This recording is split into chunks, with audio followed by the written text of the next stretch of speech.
Welcome to the SR Referral demo. I will show you how to create and submit a referral in WebAuthor. To begin, we are going to click the SR Referral module. Click on Add New in the upper left corner here and select At-Risk Childcare Application and Authorization. Here it shows a template we just selected, At-Risk Childcare Application and Authorization. In the organization field, it will show your agency's name.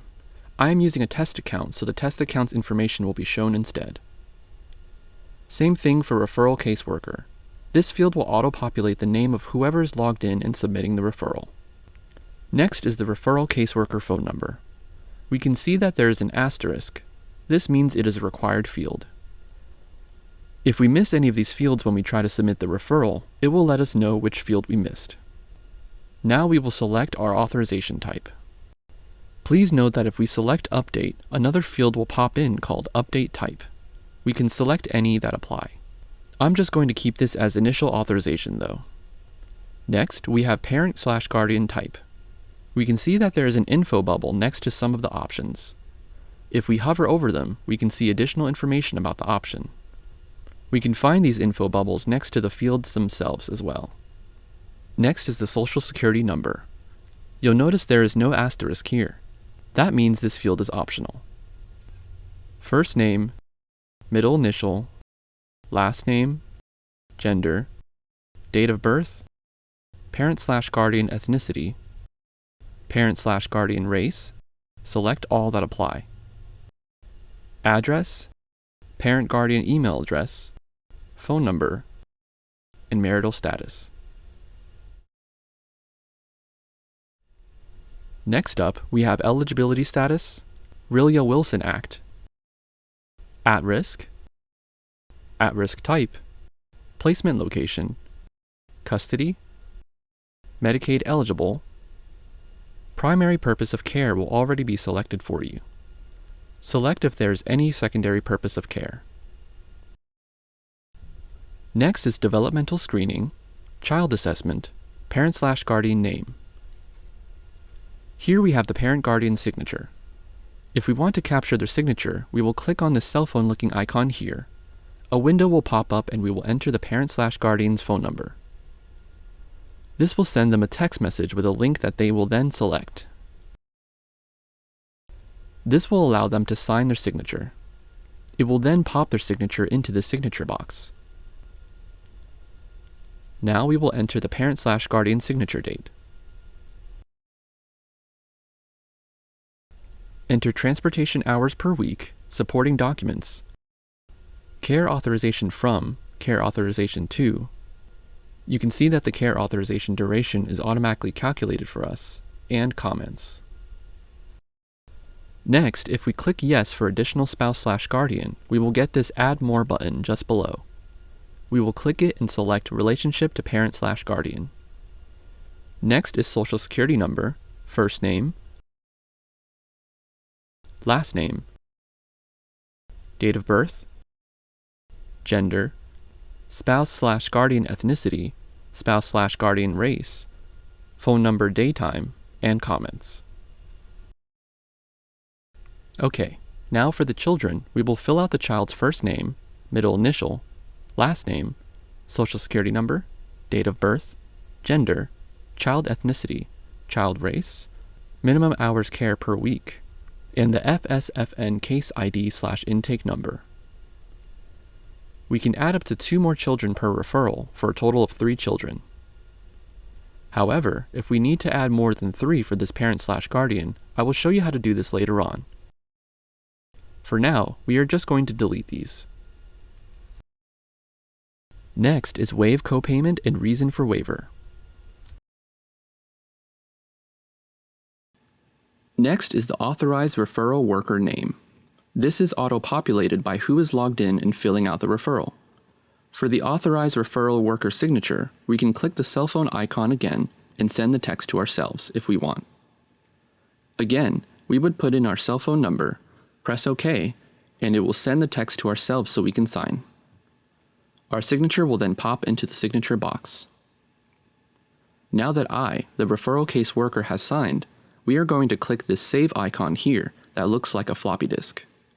This will allow us to reuse our signature whenever we fill out additional referrals. I will show you how we can reuse our saved signature later.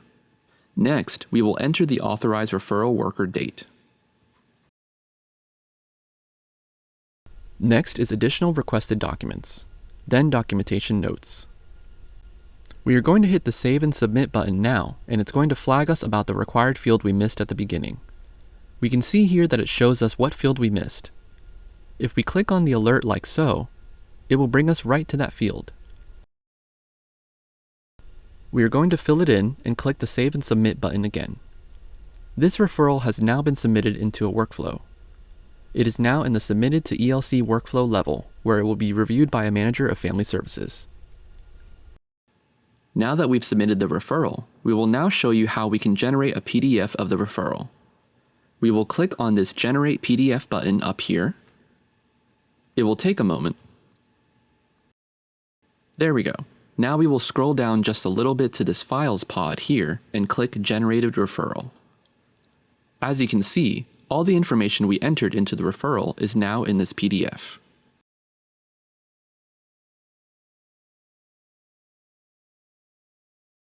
Earlier, I said I would show you what to do if the parent/guardian has more than 3 children to submit in the referral.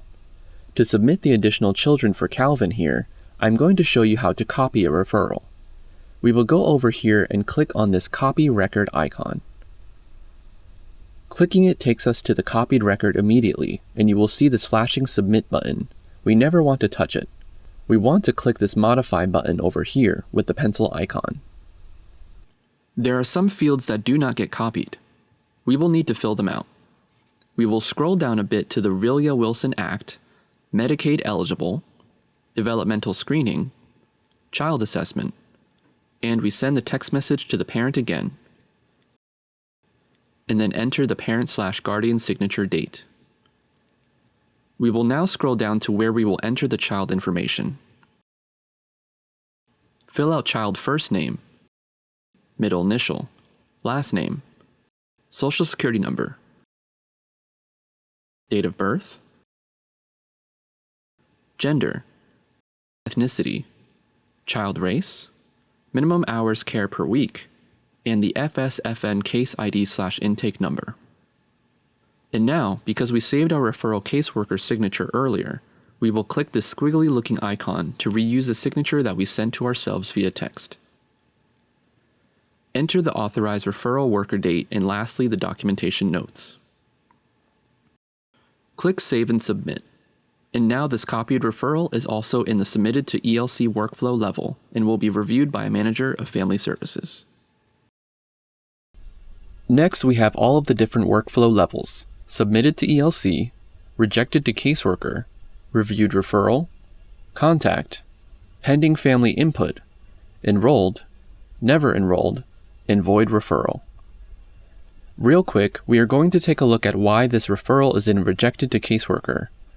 To do that, we are going to go down here and click View. We are going to scroll to the bottom of the referral. We can see the rejected comments here saying, correct child's date of birth.